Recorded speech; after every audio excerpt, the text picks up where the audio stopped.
एक बार फिर आपको प्रोग्राम में खुशामदीद कहेंगे। 2025 में पाकिस्तानी मईशत के तमाम मैक्रो इंडिकेटर्स बड़े अच्छे तरीके से हुकूमत कंट्रोल करने में कामयाब रही है, लेकिन इस दौरान हमने देखा कि माइक्रो लेवल के चैलेंजेस अभी भी मौजूद हैं। अब जिस तरीके से मैक्रो लेवल के इंडिकेटर्स को कंट्रोल किया गया, तो उसके बाद मुख्तलिफ सर्वेज़ में हमने देखा कि किस तरह से इस वक्त पाकिस्तानी अगले साल के लिए, इस साल के लिए उम्मीद का इजहार कर रहे हैं कि 2026 बहुत बेहतर हो सकता है। गुज़िश्ता साल हमने देखा कि कई रेटिंग एजेंसीज़ ने पाकिस्तान की रेटिंग्स को बेहतर किया। IMF प्रोग्राम पाकिस्तान लेकर कामयाबी से चल रहा है, लेकिन अदर साइड पर हम देखते हैं तो माइक्रो लेवल के चैलेंजेस अभी भी अपनी जगह पर मौजूद हैं। महंगाई की सूरत में गो के उसके बढ़ने की शरह में कमी ज़रूर आई है, लेकिन बेस प्राइस अब बहुत ज़्यादा बढ़ चुकी है। बेरोज़गारी की सूरत में बहुत तेज़ी के साथ लोगों में ब्रेन ड्रेन हो रहा है, लोग मुल्क से बाहर भी जा रहे हैं। तो अब ये फोकस किस तरह से किया जा सकता है, ये चैलेंजेस कैसे रोके जा सकते हैं? फिर एक ट्रेड डेफिसिट का जो एक बड़ा चैलेंज है, जो कि वाज़ेह तौर पर ये बताता है मुल्क की एक्सपोर्ट्स मुस्तकिल मुश्किल का शिकार हैं, कम हो रही हैं, और इनको कैसे बढ़ाया जा सकता है। इस पूरी सूरत हाल पर डॉक्टर शुजात फारूक साहब, हेड ऑफ रिसर्च हैं पाइट के, हमारे साथ मौजूद हैं।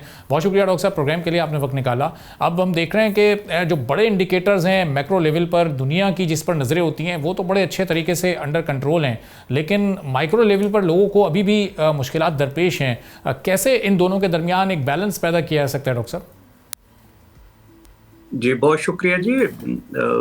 इसमें कोई शक नहीं कि पाकिस्तान ने पिछले एक साल के अंदर काफ़ी रेजिलियंस शो किया इकोनॉमी में। एक रिवाइवल की तरफ हम गए हैं, कुछ स्टेबिलिटी की तरफ गए हैं, लेकिन अभी तक वो स्टेबिलिटी उस लेवल की नहीं है कि हम एक वल्नरेबल कंडीशन से बाहर निकले हों, क्योंकि हमारे कुछ जो चैलेंजेस हैं वो तकरीबन उसी तरह के हैं। आपको पता है, एक तो हम IMF प्रोग्राम में हैं, और जब भी आप IMF प्रोग्राम में होते हैं तो आपको बहुत अच्छी ग्रोथ अचीव नहीं कर सकते, क्योंकि ज़्यादा एजेंडा रेवेन्यूज़ का होता है, ज़्यादा एजेंडा डेफिसिट को कंट्रोल करने का होता है।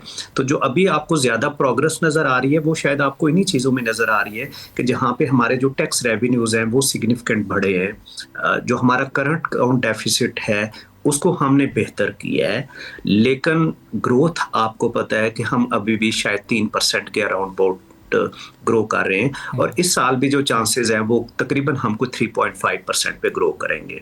तो जाहिर है चैलेंजेस हमारे उसी जगह पे हैं कि जब हम इस IMF प्रोग्राम से बाहर निकलेंगे तो क्या हम इस पोजीशन में हैं कि जब ये वेंटिलेटर से हम उतरेंगे तो हम उस काबिल हो जाएंगे कि जहाँ पे हम अपनी इकोनॉमी को ग्रो कर पाएं। तो शायद अभी हमें माइक्रो लेवल्स पे बहुत काम करने की ज़रूरत है। और माइक्रो लेवल पे अगर आप देखें तो सबसे बड़ा चैलेंज ये है कि हमारा बिजनेस अभी भी ग्रो नहीं कर पा रहा, हमारी एक्सपोर्ट्स नहीं बढ़ पा रही, हमारी जो प्राइवेट इन्वेस्टमेंट है वो बहुत थोड़ी है, वो जस्ट 9% है। इस इन्वेस्टमेंट के साथ हम वो ग्रोथ अचीव नहीं कर सकते कि हम अपने चैलेंजेस को बेहतर कर सकें। ये अभी भी चैलेंज है। अब शुजात साहब, हम ये देखते हैं कि बिजनेस हमारा नहीं ग्रो कर पा रहा, प्राइवेट इन्वेस्टमेंट उसमें कम है, जिस तरह आपने भी ये पॉइंट आउट किया, लेकिन स्टॉक मार्केट जो कि ऑलमोस्ट 100% प्राइवेट सेक्टर पर ही डिपेंडेंट होती है, वहाँ हम ये देखते हैं कि रिकॉर्ड पर रिकॉर्ड बन रहे हैं, रोज़ एक नया रिकॉर्ड सामने आ रहा है, वहाँ पर इन्वेस्टमेंट भी बहुत ज़्यादा हो रही है। तो स्टॉक मार्केट पर प्राइवेट सेक्टर को बहुत एतमाद है, लेकिन जो एक कारोबारी फ़ज़ा है उस पर क्या वो उस तरीके का एतमाद नहीं है इस वक्त? देखिए, स्टॉक मार्केट एक अच्छा खुशाइंद उसकी ग्रोथ है, और उसकी एक बड़ी वजह यह है कि हमारा पॉलिसी रेट कम हुआ है। आज से 2 साल पहले लोगों के पास चॉइस थी कि वो बैंक में पैसे रखते और उनको एक बड़ा हैंडसम 18-20-22% तक इंटरेस्ट रेट मिल रहा था। तो आपको पता है कि इस वक्त जो पॉलिसी रेट है, इंटरेस्ट रेट है, वो 10.5% है। तो बहुत सा पैसा लोगों ने बैंकों से निकाल के स्टॉक मार्केट के अंदर इन्वेस्ट किया, और स्टॉक मार्केट किसी भी मुल्क की एक अच्छी बिजनेस हेल्थ को शो करती है। लेकिन मैं आपको ये भी अर्ज करता जाऊं कि हमारी स्टॉक मार्केट का साइज बहुत कम है। अगर आप बहुत से मुल्कों में देखेंगे तो स्टॉक मार्केट उनकी GDP कि स्टॉक मार्केट हमारी सिर्फ 4 to 5% है GDP का, और स्टॉक मार्केट में सिर्फ 0.1% पाकिस्तान के लोग इन्वेस्ट करते हैं।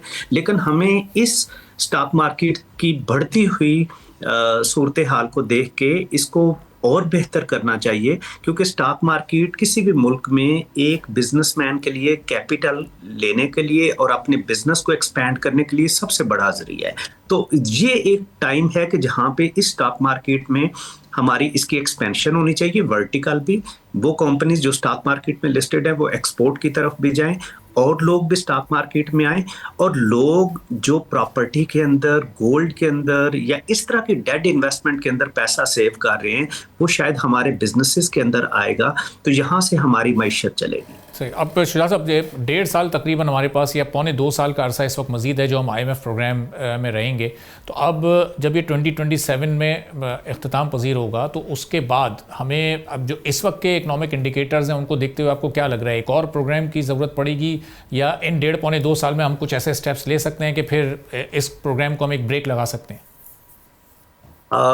देखिए जी, सितंबर 2027 तक हम IMF प्रोग्राम में, हम कोई सितंबर 2027 तक को रेवेन्यू साइड पे शायद को बहुत मेजर रिफॉर्म्स नहीं कर सकते। हाँ, हम कुछ रिफॉर्म्स कर सकते हैं जो हमें बड़ी सीरियसली करने की जरूरत है। रेवेन्यू साइड पे हमें अपने टैक्स बेस को एनहांस करना है, ये बड़ी क्लियर चीज है। इस वक्त हमारा टैक्स रेट बहुत हाई है, चाहे वो बिजनेसमैन के ऊपर है चाहे कंज्यूमर के ऊपर है। तो हमें अपने टैक्सेस के अंदर वो रिफॉर्म्स करनी है कि जहाँ पे इस टैक्स बेस को हमें वाइडन करना है। एक्सपेंडिचर साइड पे अभी हमने नहीं किया, चाहे वो गवर्नमेंट के एक्सपेंडिचर्स हैं या हमारे स्टेट ओन एंटरप्राइजेज हैं। PIA की प्राइवेटाइजेशन एक अच्छा स्टेप गवर्नमेंट ने उठाया और शायद हमें इसी तरीके से प्राइवेटाइजेशन करके ये एक्सपेंडिचर साइड पे हमें वो करना है। हमारा सबसे बड़ा चैलेंज जो सबसे बड़ा है वो ये है कि हमारे बिजनेसमैन के ऊपर जो ईज ऑफ डूइंग बिजनेस है वो एक बहुत बड़ा चैलेंज है। हमने बहुत से रेगुलेशंस पिछले 10-15 साल में 3 गुना रेगुलेशंस बढ़ गए हैं। उन रेगुलेशंस की वजह से लोग बिजनेस के बजाय बाकी जगहों पे अमाउंट इन्वेस्ट करना देखेंगे। आप अगर सिर्फ देखें तो पाकिस्तान UAE को जाके रिक्वेस्ट कर रहा होता है कि जी आप हमारे $3 बिलियन हमारे बैंकों में रहने दें, लेकिन उसी UAE के मार्केट में पाकिस्तानी हर साल 7-8 अरब डॉलर प्रॉपर्टी के अंदर इन्वेस्ट करते हैं। तो हमें वो तरगीब देनी है कि ये पैसा जो हमारा ही मुल्क के लोग बाहर इन्वेस्ट करते हैं या इधर प्लॉट्स के अंदर करते हैं, वो रिफॉर्म्स लेके आए कि जहाँ पे हम इस पैसे को अपने बिजनेस एंटिटीज के अंदर लेके आए। तो ये रिफॉर्म का टाइम है। अगर देखें हम ये रिफॉर्म नहीं कर पाएंगे, हमें तकरीबन एनुअली इस वक्त $6-7 बिलियन अपने रिसोर्सेज को मोबिलाइज करना है, चाहे वो हम एक्सपोर्ट से करें चाहे वो हम अपने एक्सपेंडिचर्स को कम करें। अगर ये हम $6-7 बिलियन का क्वेश्चन नहीं क्रिएट करेंगे तो शायद हमें फिर एक और प्रोग्राम चाहिए होगा। और शुजा साहब, ये जो ये क्वेश्चन क्या हम रेमिटेंसेस के जरिए, जिस तरह हम अभी ट्रेड डेफिसिट को बैलेंस करते हैं, तो ये हम इसको भी बैलेंस कर सकते हैं? हम देख रहे हैं कि हर साल 7-7.5 लाख लोग बाहर जा रहे हैं और उसी मुनासबत से फिर रेमिटेंसेस में भी हमारा इजाफा हो रहा है। तो ये लोग मुल्क में रहकर ज़्यादा प्रोडक्टिव साबित हो सकते हैं या फिर ये एक बेहतर ऑप्शन है कि लोग बाहर जाएँ और वहाँ से फिर डॉलर्स भेजें ताकि वो गैप भी कवर अप हो सके?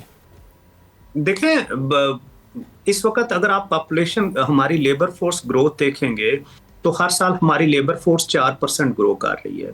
हर साल तकरीबन 3 मिलियन नई लेबर मार्केट के अंदर आ रही है। तो रेमिटेंसेस एक टेम्पोरेरी सोल्यूशन होगा कि जहां से हमें कुछ पैसे आ जाएंगे, लेकिन जब तक हम अपनी इंडस्ट्री को नहीं चलाएंगे, हम उस वक्त तक आप देखें हम कमोडिटीज को इंपोर्ट करेंगे। तो पिछले 20-25 साल में हमारा सबसे बड़ा ये चैलेंज हुआ है कि हम एक इंपोर्टेड और कंज्यूमर बेस्ड इकोनॉमी बन गए हैं, जहां पे हमारी जो फॉरेन डायरेक्ट इन्वेस्टमेंट आई है वो भी ज्यादातर उन सेक्टर्स के अंदर आई है कि जहां से हमने अपनी लोकल सिर्फ कंजम्पशन को फुलफिल किया है। तो जब तक हमें हाई वैल्यू प्रोडक्ट की तरफ और एक्सपोर्ट की तरफ नहीं जाएंगे, वो चैलेंज हमारा करंट अकाउंट का तब भी रहेगा। सही। तो अब शुजा साहब, ये फिर हमने माजी में कुछ साल ऐसे देखे जिसमें हमारे डेफिसिट थोड़ा सा कंट्रोल में रहा, लेकिन वहाँ हमने इंपोर्ट पर मुकम्मल तौर पर पाबंदी लगा दी थी। हमारी एक्सपोर्ट है ही इंपोर्ट लेड एक्सपोर्ट, तो ये फिर हम अपनी एक्सपोर्ट्स कैसे बढ़ा सकते हैं? जैसे ही हम बढ़ाने की कोशिश करते हैं इंपोर्ट ऑटोमेटिकली बढ़ने लगती है। देखें, इंपोर्ट को कर्टेल करना मसले का हल नहीं है। शायद वो टेम्पोररी तौर पे हम उस साल के लिए या 1 या 2 सालों के लिए हम करंट अकाउंट को या प्राइमरी डेफिसिट को शो कर लेंगे कि हमने एक्सपोर्ट को कम किया है।